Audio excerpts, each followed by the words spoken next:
আল্লাহর নবী নূরের নবী গো, আপনি নবী আমার জীবনের জীবন, আপনি নবী আমার জীবনের জীবন, আপনি রহমাতুল লিল আলামিন, উম্মতের গণজামিন, গুনাহগার উম্মতের আপনজন। আল্লাহর নবী নূরের নবী গো, আপনি নবী আমার জীবনের জীবন। এভাবে গাইতো। ওনার একটু তেলাওয়াত যদি একটু বা কিভাবে শুরু করে একটু এটা বলতেন। উনি তেলাওয়াত করতেন, ইয়া আইয়ুহাল্লাযীনা আমানু, হে ঈমানদারেরা, হে বিশ্বাসীরা, তোমরা যারা ঈমান এনেছো আমি আল্লাহর উপরে। এভাবে। আপনি ব্যক্তিগতভাবে কি টাকা আশকারা করেন, না তারা খুশি হয়ে পারিশ্রমিক দেয় এরকম?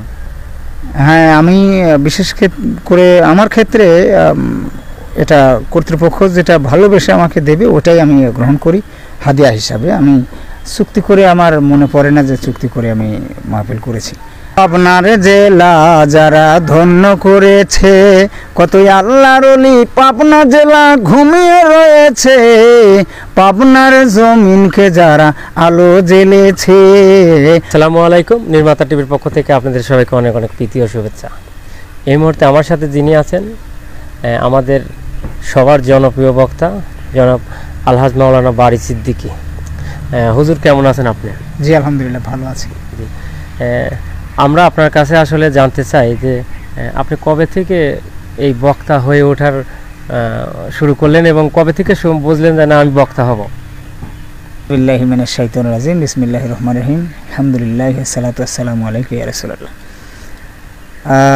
শুরুটা বলতে আমার আব্বা, তারও ইচ্ছা ছিল এবং ছেলেবেলায়ও আমার আলোচনা অনেক করানোর চেষ্টা করছে, কিন্তু পরবর্তীতে স্টেজ করে আমি এটা 2010 সাল থেকে আমার শুরু। আপনি কোথায় পড়ালেখা করছেন যদি একটু বলতেন? পড়ালেখা করছি প্রথমে প্রাথমিক বিদ্যালয়, তারপরে চিনাখরা উচ্চ বিদ্যালয়, পরবর্তীতে উচ্চ বিদ্যালয় থেকে যখন 7 উঠলাম তখন মাদ্রাসাতে গিয়ে দাখিল মাদ্রাসা, পাইকপাড়া দাখিল মাদ্রাসা ভর্তি হলাম, ওখান থেকে মাদ্রাসা শিক্ষা শুরু। আচ্ছা, আপনি এই যে ওয়াজ করছেন বিভিন্ন, এটা কি শুধু দেশে না দেশের বাইরেও, যদি এই বিষয়ে একটু বলতেন? হ্যাঁ, আপনাদের আশীর্বাদে দোয়াতে আমি বাংলাদেশ এবং ভারত, মানে আমার বাংলার গণ্ডিটা পেরিয়ে অলরেডি আমি ভারতে 17 সাল থেকে জলসা করি, বিশেষ করে পশ্চিমবঙ্গ, বিহার, উড়িষ্যা। এবারও প্রায় 2.5 মাস থেকে আসলাম, রবিউল আউয়ালে প্রবেশ করছিলাম আর আসলাম এই কয়েকদিন আগে। আচ্ছা, ইন্ডিয়া বাদে অন্য কোথাও দেশে কথা হচ্ছে বা গেছেন এরকম? ইন্ডিয়া বাদেও যে করোনাকালীন সময়ের কারণে আমাকে কাতার যাওয়া হয়নি, ওখান থেকে অফার আসছিল, সবই প্রায় ওকে, কিন্তু কাতারের প্রোগ্রাম মিস গেল, এই জন্যে করোনাকালীন সময় এসে গিয়েছিল, ওটা আল্লাহ পাকের পক্ষ থেকে এখন হয়ে গেল। তো এখন কথা চলছে জানুয়ারিতে সম্ভবত আল্লাহ পাক যদি দয়া করেন তো মালয়েশিয়া যাওয়ার সম্ভাবনা আছে, একটা প্রক্রিয়া চলছে, মালয়েশিয়াতে প্রোগ্রাম হবে। আমরা এতদিন আসলে হুজুরকে আমাদের লোকালি হুজুর বলে সবাই পরিচিত পাবেন, কিন্তু না, উনি আন্তর্জাতিক বক্তা। যেহেতু দেশের গণ্ডি পেরিয়ে বিদেশের মাটিতে উনি ওয়াজ করেছে, তার মানে এটা আমাদের জন্য মানে অবশ্যই গর্বের বিষয় যে আমাদের পাবনার একটা কৃতি সন্তান দেশ ছেড়ে এবং দেশের বাইরে গিয়ে কোরআনের আলোচনা করছে, এটা তো অবশ্যই আমাদের জন্য বড় পাওয়া। তো এই যে আপনি বিভিন্ন জায়গায় ওয়াজে যান, সেক্ষেত্রে আমি একটু পার্সোনালি প্রশ্ন করতে চাই যে দেখা যায় যে অনেকেই আসলে টাকাটা আশকারা করে নেয় যে আমার এত দিতে হবে বা এরকম। তো ইসলামের দৃষ্টিকোণ থেকে কি এটা কেমন, যে আপনি ব্যক্তিগতভাবে কি টাকা আশকারা করেন, না তারা খুশি হয়ে পারিশ্রমিক দেয় এরকম? হ্যাঁ, আমি বিশেষ করে আমার ক্ষেত্রে এটা কর্তৃপক্ষ যেটা ভালোবেসে আমাকে দেবে ওটাই আমি গ্রহণ করি হাদিয়া হিসাবে। আমি চুক্তি করে আমার মনে পড়ে না যে চুক্তি করে আমি মাহফিল করেছি। তা আমি যতগুলো প্রোগ্রাম করেছি সবই তারা যেটা খুশি হয়ে দিয়েছে এটাই আমি গ্রহণ করেছি। তাতে মানে আমাদের ধর্ম অনুযায়ী কি চুক্তি করে যে যাওয়া এটা কি ঠিক কিনা? যারা চুক্তি করে তারা অবশ্যই মাসলা মাসাইল বা ফতোয়া তারা দিয়ে থাকে, তারা এই বিষয়ের উপর ওটাকে সাপোর্ট করার জন্যে। তো এটা তাদের ব্যাপার, আর আমি আশকারা করি না, এটা আমার ব্যাপার। তবে দুটোই চলছে, সমাজের দুটোই চলছে, এই আর কি। হ্যাঁ, আপনার কথায় কিন্তু আমরা উত্তর পেয়েছি এবং বুঝে নিয়েছি যে আসলে কেমন। তো আপনি পাবনার বিখ্যাত যারা গত হয়ে গেছেন যেসব আলেম ওলামাগণ, তাদেরকে নিয়ে আপনি একটা গজল নির্মাণ করছেন এবং আমি জানি যে আপনি লেখালেখি করেন প্রচুর। আপনি অনেক গজল লিখেছেন, গান, কবিতা বা বিভিন্ন লেখার অভ্যাস আছে। তো এই যে বিভিন্ন মনীষীদের নিয়ে আপনি একটা লিখলেন, এটা গজলটা খুব ভাইরাল এই মুহূর্তে। তো পাবনাকে হাইলাইট করলেন, যদি এই বিষয়ে একটু বলতেন। আমি ইতিপূর্বে আমার এক সাক্ষাৎকারে এটা বলেছি। বিষয়টা হলো আমাদের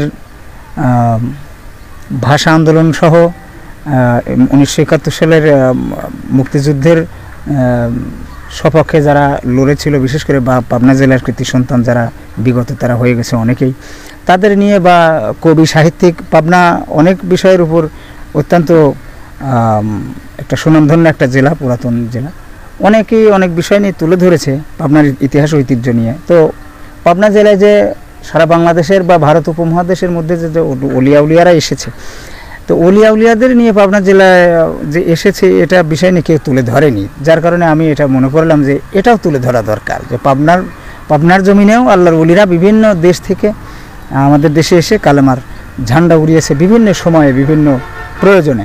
এই জন্য আমি মনে করলাম যে এটা তুলে ধরা দরকার। আমরা একটু দর্শকদের 2 লাইন শোনাই। পাবনার জেলা যারা ধন্য করেছে, কতই আল্লাহর ওলি পাবনা জেলা ঘুমিয়ে রয়েছে, পাবনার জমিনকে যারা আলো জ্বেলেছে, পাবনার ভূমিকে যারা ধন্য করেছে। ইনশাআল্লাহ, অনেক সুন্দর। আসলে এরকম কেউ চিন্তা ভাবনাই করে না যে এখনকার যারা লেখক বা যারা সাহিত্যিক আছেন তারা শুধু ধার্মিকের বাইরে আপনারা ইতিহাস ঐতিহ্য অনেক কিছু, জমিদার, এই ধরনের লেখালেখি করে, কিন্তু যে ইসলামের গণ্ডিতেও যে অনেক বিখ্যাত মানুষ আছে, এদের জীবনী বা এদের নিয়ে চর্চা খুবই কম। এই বিষয়টা আপনার একটু ব্যতিক্রম যে আপনি এইগুলা তুলে ধরছেন, এর জন্য অবশ্যই আপনাকে আসলে আমরা সাধুবাদ দিতেই পারি। হ্যাঁ, আপনার কাছে আর একটা বিষয় জানতে চাই যে বাংলাদেশ এবং ইন্ডিয়া, আপনি তো 2 জায়গায় যাতায়াত করেন বা ওয়াজ করেন, তো দর্শকদের ভালোবাসা আমাদের দেশের মানুষের কেমন আর ওই দেশের মানুষের কেমন, আপ্যায়নটা কেমন পান? দেখুন, এটা তো মারাত্মক ব্যাপার, কারণ এটা তো তারাও যদি শুনে যে হুজুর শুধু দেশের কথাই বললো, তো আমি দেশ তো আমার মাথায় রাখবো, দেশ আমার আগে। দেশের মানুষের ভালোবাসা, উৎসাহ, উদ্দীপনা না পেলে তো দেশের গণ্ডি পার হতে পারতাম না। সুতরাং সেক্ষেত্রে আমার দেশের ভালোবাসাটাই আগে। তারপরেও তারা অবশ্যই তারা ভালোবাসা দেয়, দীর্ঘ 2.5 মাস 2 মাস থাকি সেখানে, তারাও ভালোবাসা না দিলে তো থাকা যায় না। সুতরাং 2 দেশই ভালোই। যখন মঞ্চে ওঠেন আমাদের দেশে আমরা দেখি অনেক হাজার মানুষ হয়, ওইখানে কি একই অবস্থা নয়? হ্যাঁ, ওখানে হাজার এবং মুসলিম সহ হিন্দু ভাইয়েরা, হিন্দু দাদারাও এসে জলসা শোনে, তারাও তাদের জন্য আলাদা বসার ব্যবস্থা করা হয়, তারা আসে। আমরা আপনার কণ্ঠে একটু আমজাদ হোসেন জিহাদের একটু আপনার মধ্যে আমরা পাই, তো ওনাকে অনুকরণ কবে থেকে করলেন এবং কিভাবে ওনার সাথে কবে সাক্ষাৎ হয়েছে কিনা আমরা একটু জানতে চাই। হ্যাঁ, ওনার সাথে আমার অনেকবার জলসা হয়েছে, অনেক মাহফিলে দেখা হয়েছে, একসঙ্গে জলসা করেছি, আমার বাড়িতেও উনি এসেছে, আমিও ওনার বাড়িতে গিয়েছি। উনি অত্যন্ত ভালো মনের একজন মানুষ। আর আমি প্রথম আমার ওয়াজের দিকে শুরুর লগ্নে, উষা লগ্নে ওনাকে আমি খুবই ফলো করতাম, তো উনিও আমাকে উৎসাহ দিয়েছেন। তো এখন ব্যক্তিগত কণ্ঠ এসে গেছে, তারপরেও উনি আমার একটা মডেল হিসাবে আমি ওনাকে ধরে রাখি। তো ওনার গাওয়া একটা গজল খুবই আমি গেতাম এবং উনিও গেয়েছে এক সময়, এখন সারা বাংলাদেশের অন্যান্য বক্তারাও গায়। যেমন সেটা হলো